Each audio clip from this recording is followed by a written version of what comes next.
सुप्रभात प्यारे बच्चों।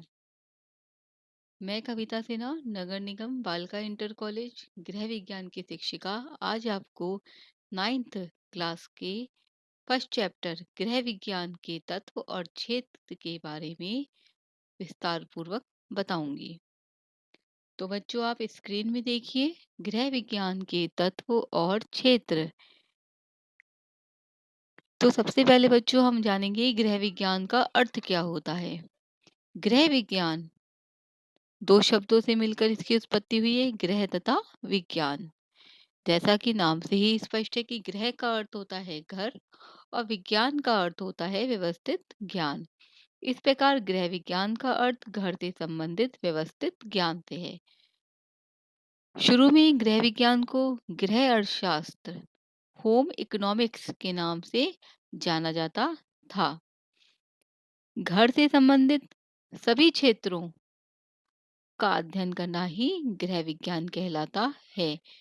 अब इसके अंतर्गत शरीर विज्ञान, भोजन, रहने की व्यवस्था, वस्त्र विज्ञान, गृह गृह सज्जा, घर की सजावट की व्यवस्था कैसे करते हैं हम, आय व्यय, कितनी इनकम हमारी आ रही है, कितना हम खर्चा कर रहे हैं, बजट, सफाई, भोजन बनाना आदि के बारे में विस्तृत अध्ययन किया जाता है। मानव के विकास के लिए आवश्यक सभी कार्यों को सम्मिलित करना ही गृह विज्ञान कहलाता है। गृह विज्ञान की परिभाषा। गृह विज्ञान की वर्तमान स्थिति एवं अध्ययन आदि के क्षेत्र को देखते हुए गृह विज्ञान की परिभाषा इन शब्दों में प्रस्तुत की जा सकती है। गृह विज्ञान वह सामाजिक विज्ञान है जो घर परिवार से रिलेटेड सारी आवश्यकताओं एवं योजनाओं को बच्चे बोलते हैं प्लानिंग का व्यवस्थित अध्ययन करता है तथा पारिवारिक सुख सुविधाओं में वृद्धि करने के लिए सैद्धांतिक एवं व्यवहारिक ज्ञान प्रदान करता है। अब बच्चों, हम चर्चा करेंगे गृह विज्ञान की प्रकृति कहती कैसी है। प्रकृति का मतलब नेचर कैसा है। गृह विज्ञान कैसा है। गृह विज्ञान कला और विज्ञान दोनों ही है। गृहस्थी के अनेक कामों में एक और विज्ञान के विविध नियमों का अध्ययन व पालन करना पड़ता है, तो दूसरी ओर गृह व्यवस्था व गृह सज्जा की कलात्मक सिद्धांतों को व्यवहारिक रूप दिया जाता है। व्यवहारिक का मतलब होता है प्रैक्टिकली हम उसको करके देखते हैं। कुछ विद्वानों का ये भी मानना है कि गृह विज्ञान को विज्ञान स्वीकार करते हैं, क्योंकि इसमें कुछ विद्वान गृह विज्ञान को क्या करते हैं, कला पक्ष मानते हैं। वास्तव में अगर हम देखें तो गृह विज्ञान कला है या विज्ञान, इस निष्कर्ष में पहुंचने से पहले हमें यह जानना आवश्यक है कि विज्ञान एवं कला का स्वरूप एवं विषय विशेषताएं क्या है। किस बेस पर हम तय करेंगे कि इस विषय को कला या विज्ञान कहें हम। इसके उपरांत ही गृह विज्ञान की प्रकृति का हम उचित मूल्यांकन कर सकेंगे कि गृह विज्ञान को हम कला की श्रेणी में रखें या गृह विज्ञान को हम विज्ञान की श्रेणी में रखें। तो सबसे पहले स्टूडेंट्स, हम देखेंगे गृह विज्ञान कला के रूप में। कला का अर्थ होता है दक्षता, किसी चीज में दक्ष होना, निपुण होना तथा कार्य कुशलता। उसकी कला की मुख्य विशेषताएं होती हैं। घर की सुव्यवस्था, घर की को अच्छे से व्यवस्थित और साज सज्जा में कला का महत्वपूर्ण स्थान रहता है। गृह प्रबंध के अंतर्गत कला परिवार के सभी कामों को प्रभावित करती है। घर व अनेक वस्तुओं की सफाई व उनका सही रख रखाव, भोजन की तैयारी कैसे करनी होती है, उसको कैसे प्रेजेंट करना चाहिए। सपोज आपने भोजन तो अच्छे से बना लिया, लेकिन उसकी प्रेजेंटेशन अच्छी नहीं है, उसको खिलाने का तरीका अच्छा नहीं है, तो वो भोजन अच्छा होते हुए भी वो भोजन दूसरे को जब हम प्रस्तुत करते हैं तो वो एक अट्रैक्टिव नहीं लगता है। परिवार के व्यक्तियों के लिए कपड़े का चुनाव व सिलाई तथा वस्त्रों की धुलाई आदि सभी कामों में कलात्मक दृष्टिकोण दृष्टिकोण मतलब होता है नजरिए की महत्वपूर्ण भूमिका होती है। अब गृह विज्ञान को एक विज्ञान के रूप में हम कैसे देखेंगे। गृह विज्ञान में विज्ञान का समन्वय इसलिए आवश्यक है क्योंकि आजकल गृहिणी को अपने समय, गृहिणी मतलब घर में जो गृहिणी होती है, वो जो अपनी घर गृहस्थी चलाती है, उसमें अनेक कार्य उसको करने पड़ते हैं, जिसमें हम उसका समय भी जाता है, मेहनत भी लगती है और धन भी जाता है। तो आजकल गृहिणी को अपने समय व श्रम, श्रम मीन्स होता है मेहनत, दोनों की बचत के लिए अनेक वैज्ञानिक उपकरणों का सहारा लेना पड़ता है। इन उपकरणों के उपयोग से गृहिणी को जितनी सुविधा होती है, उससे ज्यादा समस्या इन उपकरणों की उचित उपयोग की विधियां, उनकी सफाई व देखभाल की उत्पन्न हो गई है। क्योंकि चीजें तो हम ले लेते हैं, लेकिन उसको यूज करने का तरीका, उसके रख रखाव का तरीका अगर हमें अच्छे से नहीं आता है, तो वो चीज हमारे लिए व्यर्थ हो जाती है और वो जल्दी खराब हो जाती है। इससे हम उसका उचित उपयोग नहीं कर पाते हैं।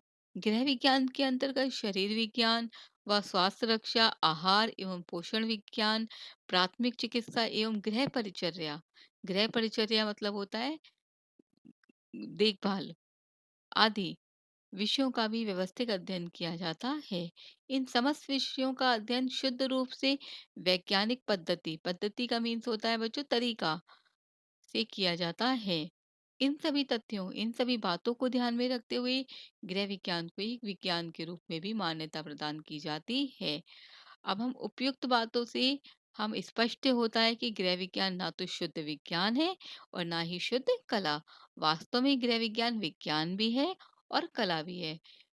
तो गृह विज्ञान को हम विज्ञान और कला दोनों की श्रेणी में रखते हैं। अब गृह विज्ञान के निर्माण, गृह विज्ञान का संबंध परिवार के उच्च जीवन स्तर तथा गृह निर्माण से है। परिवार के सदस्यों को शारीरिक तथा मानसिक रूप से प्रभावित करने वाले तत्व, उनकी आवश्यकताओं को पूर्ति करने वाले तत्व गृह विज्ञान के अंतर्गत आते हैं। गृह विज्ञान के तत्व से अभिप्राय उन सभी कारकों, कारकों मतलब कारणों, सब्जेक्ट विषयों, क्रियाओं मतलब कामों से है जो गृह विज्ञान की रचना करते हैं। तो अब बच्चों हम गृह विज्ञान के तत्व क्या है इसके बारे में हम जानेंगे। तो पहला हमारा है गृह कला एवं गृह प्रबंध, हाउस आर्ट एंड मैनेजमेंट। गृह विज्ञान का यह प्रमुख तत्व है। गृह कला को ही गृह विज्ञान समझा जाता है। इसके अंतर्गत कला के सिद्धांत क्या क्या होते हैं? डिजाइन, गृह सज्जा, रंगों का तालमेल कैसे बिठाना चाहिए, क्योंकि बच्चों गृह सज्जा में इन सभी चीजों का विशेष महत्व होता है। घर को व्यवस्थित रूप से रखने में इन सभी चीजों का विशेष महत्व होता है। सजावट के सामान तथा उनके उचित रखरखाव आदि का अध्ययन किया जाता है। घर के समस्त कामों को सही ढंग से पूरा करने के लिए तथा हमारे पास जो साधन है, उसके द्वारा अधिक से अधिक हम कैसे उसका लाभ उठा सकें, ये कला ही गृह प्रबंध कहलाती है। गृह प्रबंध के अंतर्गत परिवार की आय व्यय का हिसाब हम रखते हैं कि कितना हमारे क्या इनकम आ रही है, कितना हम खर्चा कर रहे हैं, बजट बनाते हैं, बचत का प्रावधान उसमें रखते हैं कि हमारे पास जो इनकम आ रही है, हम जो खर्चा कर रहे हैं उसके बीच बचत का भी एक प्रावधान रहना चाहिए। बचत मीन्स होता है सेविंग।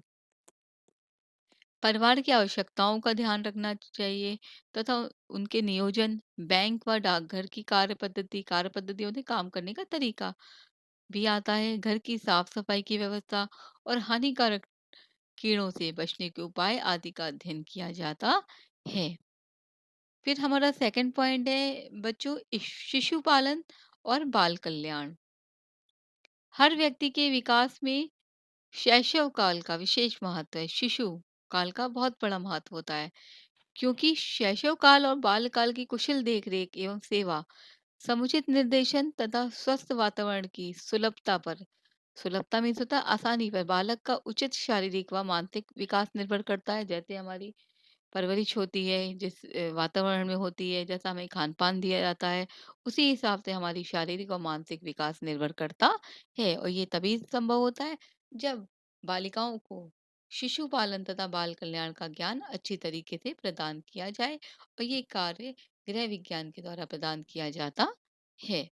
थर्ड पॉइंट है बच्चों हमारा सामाजिक संबंधों का ज्ञान। हर व्यक्ति सामाजिक प्राणी है, क्योंकि हम समाज में रहते हैं, तो हम एक सामाजिक प्राणी हैं। समाज में रहने के लिए विभिन्न सामाजिक संबंधों का ज्ञान हर गृहिणी के लिए आवश्यक होता है। वैसे तो हर व्यक्ति के लिए आवश्यक होता है, लेकिन गृहिणी के लिए बहुत आवश्यक होता है, क्योंकि गृहिणी के ही द्वारा ही परिवार के विभिन्न रूपों, उनके संगठन तथा विघटन का ज्ञान प्राप्त होता है। सामाजिक क्रियाएं प्रतिक्रियाओं का परिवार पर क्या प्रभाव पड़ रहा है, इसका निर्णय करने की क्षमता गृह विज्ञान के अध्ययन के द्वारा ही संभव होती है। साथ ही गृहिणी समाज के प्रति अपने दायित्वों को भी समझ सकती है। फिर इसके बाद हमारा पॉइंट है नियोजन। नियोजन को हम इंग्लिश में बोलते हैं प्लानिंग करना किसी भी चीज की। किसी भी कार्य को अच्छे से करने के लिए, सक्सेसफुल करने के लिए नियोजन बहुत आवश्यक होता है। नियोजन का वास्तविक अर्थ होता है काम करने से पहले की तैयारी। ऐसा नहीं है हमने कोई काम अचानक से कर दिया। सबसे पहले हमें कैसे करना है, किस ढंग से करना है, उसकी तैयारी करना बहुत ही आवश्यक होता है। अगर हम तैयारी के साथ काम करेंगे तो वो हमारा काम हमेशा सफल होगा। नियोजन से पहले हम ये तय कर लेते हैं कि हमें फ्यूचर में करना क्या है, ताकि हम काम के समय किसी प्रकार की हमें असुविधा ना हो अथवा काम अधूरा ना रह जाए तथा कार्य कुशलता पूर्वक किया जा सके। यदि हम घर में बजट बना के खर्च करते हैं तो कुछ बचत होने की भी संभावना रहती है। इसलिए गृह विज्ञान क्रय विक्रय बजट आदि के बारे में विस्तृत जानकारी प्रदान करता है, जिससे व्यय और बचत की नियोजित किया जा सके। इस प्रकार गृह निर्माण से पहले योजना बनाना, प्लानिंग करना और सीमित आय को बजट के अनुसार ही खर्च करना और बच्चों के लिए भविष्य के लिए योजनाएं बनाना आदि बातें नियोजन के अंतर्गत आती हैं। इसलिए नियोजन का बहुत अधिक महत्व होता है। फिर हमारा अगला पॉइंट है नियंत्रण। स्क्रीन में देखिए नियंत्रण, जिसे हम बोलते हैं कंट्रोल करना किसी भी चीज को, नियोजन निर्माण में सहायक होता है। तो नियंत्रण योजना के अनुसार काम करने के लिए उत्तरदायी है। समय समय पर पूर्व निर्धारित योजना में आवश्यक परिवर्तन भी करने पड़ते हैं। सपोज हमने आज प्लानिंग करी कि आज हम डिनर में एक्स वाई जेड ये सब्जी बनाएंगे, पनीर की सब्जी बनाएंगे। सपोज हम किसी कारणवश वो सब्जी नहीं बनवा पाते हैं, तो क्या होता है? ऐसा तो नहीं कि हाँ हमें खाने ही कैंसिल करेंगे। तो ये एक छोटा सा उदाहरण है बच्चों, कि हमें यथासंभव अपने पूर्व निर्धारित योजना में कुछ परिवर्तन करने पड़ते हैं। यही नहीं, काम करने के ढंग व नियमों में भी चेंज करने पड़ते हैं। काम करते समय इस प्रकार के आवश्यक परिवर्तनों को लागू करना ही नियंत्रण कहलाता है। तो इसलिए हमें पहले से ही तैयार रहना चाहिए कि कोई सिचुएशन कोई भी हो, हमें कंट्रोल करना आना चाहिए। गृह व्यवस्था आदि कार्यों में नियंत्रण का विशेष महत्व है। कुशल नियंत्रण से ही हम अपने लक्ष्य की प्राप्ति कर सकते हैं। फिर है मूल्यांकन। मूल्यांकन को हम बोलते हैं चेकिंग करना। गृह विज्ञान के आवश्यक तत्वों में मूल्यांकन का बहुत महत्व है। किसी भी क्षेत्र से संबंधित कार्यों की त्रुटियों, त्रुटियों मीन्स होता है गलतियों व दोषों को जानने का प्रयास किया जाता है। निष्पक्ष मूल्यांकन द्वारा जो भी हम काम कर रहे हैं, हमने अच्छा किया या बुरा किया, हम उसको भी देख सकते हैं। यही नहीं, सूझबूझ द्वारा किया गया मूल्यांकन घर परिवार से संबंधित भावी योजनाओं को ठोस आधार प्रस्तुत करता है तथा भविष्य में होने वाली हानियों से बचाता है। सपोज हमने अपने महीने का बजट बनाया, फिर हमने उसका मूल्यांकन करा अगले महीने कि हमने कितना खर्चा ज्यादा करा, किसमें हम सेविंग कर सकते हैं, किसमें हम अपनी बचत कर सकते हैं, हमें खर्चा खर्चा फालतू करा। तो हमने इसका मूल्यांकन करा, फिर अगले महीने जब हम बजट बनाते हैं तो उसमें इन गलतियों को सुधारते हैं। तो बच्चों इसी को बोलते हैं मूल्यांकन करना। फिर है अन्य विज्ञानों का ज्ञान। शरीर विज्ञान, स्वास्थ्य विज्ञान, पाक शास्त्र, पकाने की जो विधियां होती हैं उसके पकाने के लिए हम जो तरीकों का इस्तेमाल करते हैं, तथा पोषण विज्ञान, न्यूट्रिशन जिसे हम बोलते हैं, वस्त्र विज्ञान, रसायन विज्ञान, भौतिक विज्ञान, खाद्य व फल संरक्षण, उपभोक्ता अर्थशास्त्र एवं गणित समाजशास्त्र, मनोविज्ञान, शिल्प विज्ञान आदि का ज्ञान भी गृह विज्ञान के अंतर्गत प्राप्त होता है। हम बहुत सारी चीजें इसके अंतर्गत सीखते हैं। इसलिए इन सहायक विज्ञानों का ज्ञान भी गृह विज्ञान का एक मुख्य तत्व है। अब हम बात करेंगे गृह विज्ञान का अध्ययन क्षेत्र क्या है। अभी हमने अलग अलग अब आपको बताया कि इसमें अन्य विज्ञानों का ज्ञान भी सम्मिलित होता है। तो सबसे पहले इसमें अध्ययन क्षेत्र में आता है विज्ञान। विज्ञान जहाँ एक और विज्ञान ने मानव चरण चंद्र भूमि पर पहुंचाए हैं, चाँद तक पहुँच गया है मनुष्य, वहीं दूसरी ओर अपने गृहस्थ जीवन के लिए जो हम साधन अपनाते हैं, वो किसकी देन है? विज्ञान की ही देन है। जो सुख-सुविधाएँ हमारे लिए घर में आजकल उपस्थित हैं, वो विज्ञान की देन है, जो हमारे जीवन को सुखमय बनाने में अपना पूरा योगदान देते हैं। फिर है भौतिक विज्ञान। भौतिक विज्ञान मतलब होता है इसमें अनेक यंत्र व उपकरण आते हैं। जो यंत्र हमारे घरों में आजकल इस्तेमाल होते हैं, जैसे कूलर, पंखा, heater, refrigerator, geyser, toaster, pressure cooker, gas, बिजली के स्टोव, इलेक्ट्रिक गैस भी आ गई है आजकल, इंडक्शन वाला जो होता है, आदि भौतिक विज्ञान की ही देन है। वैज्ञानिक यंत्रों के यूज से हम लाभ उठाते हैं, और इसका पूरा लाभ हम तभी उठा सकते हैं जब हमें इसकी पूर्ण जानकारी हो, और ये जानकारी हमें गृह विज्ञान विषय के अंतर्गत मिलती है। फिर हमारा है रसायन विज्ञान, जिसे केमिस्ट्री बोलते हैं। रसायन विज्ञान के अंतर्गत व्यवहारिक कार्यों ने भी गृहस्थी के बहुत से कामों को चुटकियों में होने वाले कार्य बना दिए हैं, जैसे कपड़ों की धुलाई, बर्तनों की तथा फर्नीचर की सफाई आदि में प्रयोग होने वाले जो भी रासायनिक पदार्थ हैं, जैसे डिटर्जेंट हम यूज़ करते हैं, इजी यूज़ करते हैं, अ, कोलीन वगैरह यूज़ करते हैं, इस सभी कामों को अधिक सुगम तथा सरल बना दिया है। कीटनाशक पदार्थों को हम इस्तेमाल करते हैं, डेटॉल वगैरह डालते हैं, फिनाइल वगैरह डालते हैं। इसका भी प्रयोग आजकल घरों में सामान्य हो गया है। वार्निश, पॉलिश, पेंट, डिटर्जेंट आदि गृह सज्जा के लिए ये उपयोगी रासायनिक पदार्थ हैं, जिसका हम यूज़ करते हैं। फिर है जीव विज्ञान। जीव विज्ञान के अंतर्गत क्या आ गया? जीव विज्ञान के अंतर्गत मनुष्य अपने कामों के लिए जीवों पर निर्भर है। कुछ जीव जंतु मनुष्यों के लाभ के स्थान पर हानि पहुंचाते हैं, इसलिए हम ये आवश्यक है कि मनुष्य जीव जंतु के बारे में अच्छे से जानकारी होनी चाहिए। जैसे हम ब्रेड बनाते हैं या दूध से दही जमाते हैं, सिरका, शराब आदि बनाना सूक्ष्म जीवाणुओं या बैक्टीरिया को ही उपयोगी क्रियाएं हैं। रोगों से बचाना, हानिकारक जीवाणुओं से बचना जीव विज्ञान के अंतर्गत आता है। इसलिए गृह विज्ञान में जीव विज्ञान का भी हमें दर्शन देखने को मिलते हैं। इसके बारे में भी हमें जानकारी दी मिलती है। फिर हमारा है पोषण विज्ञान तथा भोजन रसायन।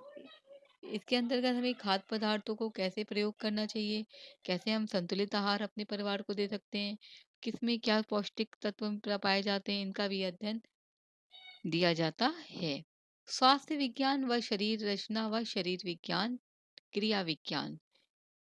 जैसे कि कहावत है कि स्वास्थ्य ही धन है, तो स्वास्थ्य को बनाए रखने के लिए आवश्यक है कि हम अपने जीवन को सुखी व स्वस्थ बनाएं। इसके लिए गृहिणी को शरीर रचना शास्त्र तथा शरीर क्रिया विज्ञान का ज्ञान होना आवश्यक है।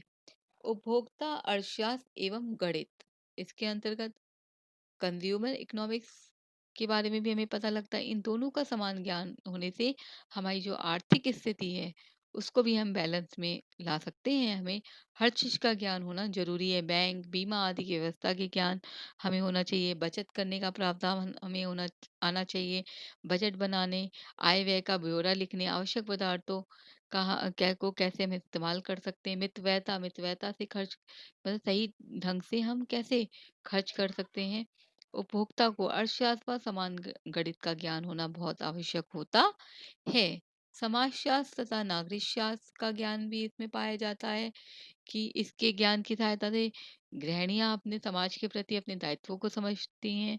और अगर हम नागरिक शास्त्र की बात करें, इसके माध्यम से गृह विज्ञान परिवार को सरकार द्वारा जो लाभकारी योजनाएं हैं, कल्याणकारी सेवाओं के विषय में अवगत कराता है, जो हमारे भावी जीवन के लिए सफल सिद्ध होती हैं। मनोविज्ञान का अध्ययन भी होता है गृह विज्ञान के अंतर्गत। यह मानवीय व्यवहार से संबंधित है। इसके ज्ञान से परिवार के सदस्यों, उनकी योग्यताओं, रुचियों आदि को समझने में सहायता होती है। मनोविज्ञान मतलब मन की स्थिति को समझने वाला विज्ञान, कि हम अपने पारिवारिक सदस्यों के मन के बारे में जानें, उनकी किस चीज़ में इंटरेस्ट है, क्या चीज़ वो करना चाहते हैं। तो पारिवारिक पर्यावरण को स्नेहपूर्ण वातावरण बनाए रखने में सहायक सिद्ध होता है। वस्त्र विज्ञान, वस्त्रों की देख रेख, वस्त्रों के बारे में कैसी धुलाई साफ सफाई कैसे करा जाए, कौन सा रेशा है, कौन से वस्त्रों की साफ सफाई कैसे कर सकते हैं, समस्त विधियों का अध्ययन गृह विज्ञान के अंतर्गत पाया जाता है। वस्त्रों की परिसज्जा, वस्त्रों के रख रखाव का वैज्ञानिक अध्ययन कराया जाता है। कलाएं एवं शिल्प, इसके अंतर्गत सौंदर्य की अनुभूति होती है, शांति। अगर घर में सौंदर्य का माहौल रहेगा तो सुख शांति व आराम मिलता है। कलाएं भोजन पकाने व परोसने में, सिलाई बुनाई आदि सभी क्रियाओं में कलात्मक की विशेष भूमिका होती है, तो गृह विज्ञान के अंतर्गत इसका अध्ययन भी हमें मिलता है। दर्शन व नीति शास्त्र, इसके ज्ञान से गृहिणी को अपने परिवार के आदर्शों और मूल्यों को निर्धारित करने में सहायता मिलती है, जिससे परिवार के सदस्यों में नैतिकता व सदाचार के गुणों का विकास होता है। इसके ज्ञान से घर का पर्यावरण पर अच्छा प्रभाव पड़ता है, जिससे हमारा घर का जो माहौल है वो खुशनुमा रहता है और सुख शांति व संतोष की प्राप्ति होती है। तो बच्चों, ये सारे जो हमारे सब्जेक्ट हैं वो सभी गृह विज्ञान में इनका एक महत्वपूर्ण योगदान है, और गृह विज्ञान के अंतर्गत हमें इन सारे विषयों के बारे में जानकारी मिलती है। तो उपयुक्त विवेचन से ये स्पष्ट होता है कि गृह विज्ञान अपनी विषय सामग्री के लिए विज्ञान, सामाजिक व मानवीय शास्त्रों पर डिपेंड है। सामाजिक एवं मानवीय संबंधों तथा व्यवहार के विषय में समाजशास्त्र व नागरिक शास्त्र तथा मनोविज्ञान पर्याप्त रूप से मार्गदर्शित करते हैं। अब हम बात करेंगे गृह विज्ञान का उद्देश्य व महत्व क्या है। गृह विज्ञान का पर्पस क्या है, इसके इम्पोर्टेंस क्या है हमारी लाइफ में। तो इसमें सबसे पहला पॉइंट है, समय, श्रम व व्यय आदि की बचत में सहायक सिद्ध होता है। गृह विज्ञान हमें ये सिखाता है कि वो किस तरह से सभी कार्यों को अच्छे रूप से करे, व्यवस्थित ढंग से करे, अच्छे तरीके से करे, जिससे काम आसानी से हो जाए, जल्दी हो जाए, कम खर्चे के द्वारा पूरा हो सके, जिससे हमारा मेहनत, समय आदि की बचत हो, और ऐसे उपकरणों का भी हम प्रयोग करें जिससे ईंधन वगैरह की बचत हो। तो ये जानकारी हमें गृह विज्ञान के अंतर्गत मिलती है। स्वास्थ्य व शरीर संबंधी ज्ञान अर्जित कराने में सहायक होता है। गृह विज्ञान में स्वास्थ्य के नियमों की विस्तृत जानकारी प्राप्त की जाती है कि व्यक्तिगत साफ सफाई हम कैसे करें, विभिन्न रोगों से रक्षा हम कैसे करें, व्यायाम करें, विश्राम आदि का प्रावधान भी गृह विज्ञान के अंतर्गत हमें सिखाया जाता है। फिर है हमारा आहार व पोषण संबंधी ज्ञान प्रदान करना। इससे हमें आहार संबंधी समुचित ज्ञान प्राप्त हो जाता है। आहार के तत्वों, भोज्य पदार्थों की उपयोगिता, संतुलित आहार पोषण विज्ञान का अध्ययन भी गृह विज्ञान के अंतर्गत हमें सीखने को मिलता है, जिससे हम अपने परिवार को सीमित आय में पौष्टिक आहार उपलब्ध करा सकते हैं। पारिवारिक बजट के आय व्यय में बचत का ज्ञान अर्जित करने में सहायक। छात्राओं को परिवार की आय के हिसाब से, आय मतलब होता है जो इनकम हमारे क्या मंथली आती है, आय के हिसाब से ही व्यय करना सिखाया जाता है। किसी क्या मंथली आती है, किसी के रोज की इनकम आती है। तो जैसे हमारे घर की जो सिचुएशन होती है, जैसे हमारे घर की आय होती है, उसके आधार पर खर्चा करना सिखाया जाता है। हर छात्र को बाजार में खरीदारी करने की कला सिखाई जाती है।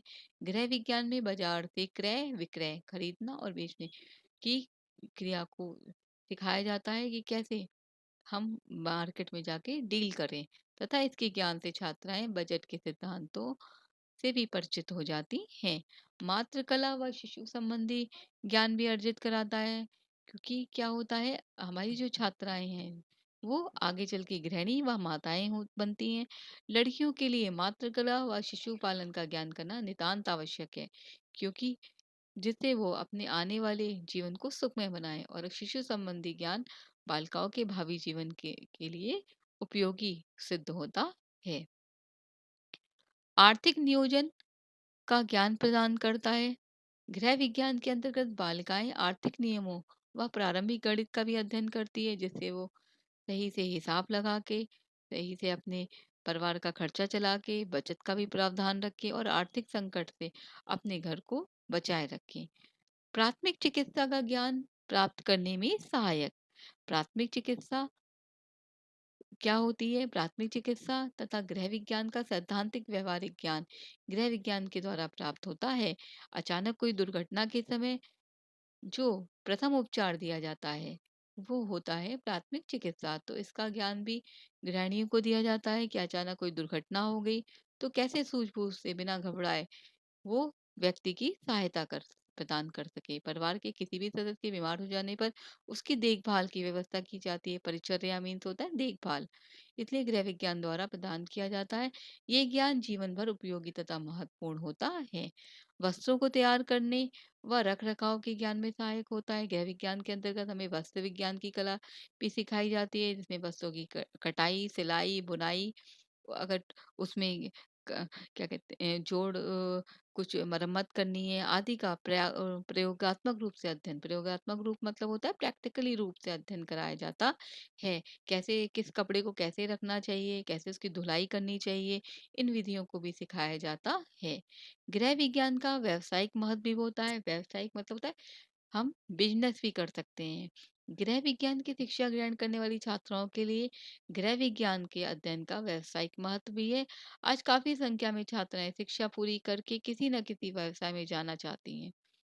गृह विज्ञान एक ऐसा विषय है जो छात्राओं के लिए विभिन्न व्यवसाय के अवसर प्रदान करता है और जिससे वो अपने जीविकोपार्जन कर सकती हैं। इसके क्षेत्र आंगनवाड़ी निर्देशिका, ग्राम सेविका, परिवार नियोजन, बालवाड़ी एवं पोषण विशेषज्ञ, गृह विज्ञान अध्यापिका आदि का पद हो सकता है। तो ये विभिन्न क्षेत्रों में ये बालिकाएं जा सकती हैं। परिवार के सभी सदस्यों के लिए गृह विज्ञान का महत्व है। अब जो ऐसा ही नहीं है कि छात्राओं या गृहिणियों के लिए गृह विज्ञान का बहुत बहुत महत्व है। परिवार के सभी सदस्यों के लिए गृह विज्ञान विषय की एक अपनी एक उपयोगिता होती है, क्योंकि वर्तमान जो आज की स्थिति है, वर्तमान परिस्थितियों में गृह विज्ञान का ज्ञान परिवार के सभी सदस्यों के लिए होना नितांत आवश्यक होता है।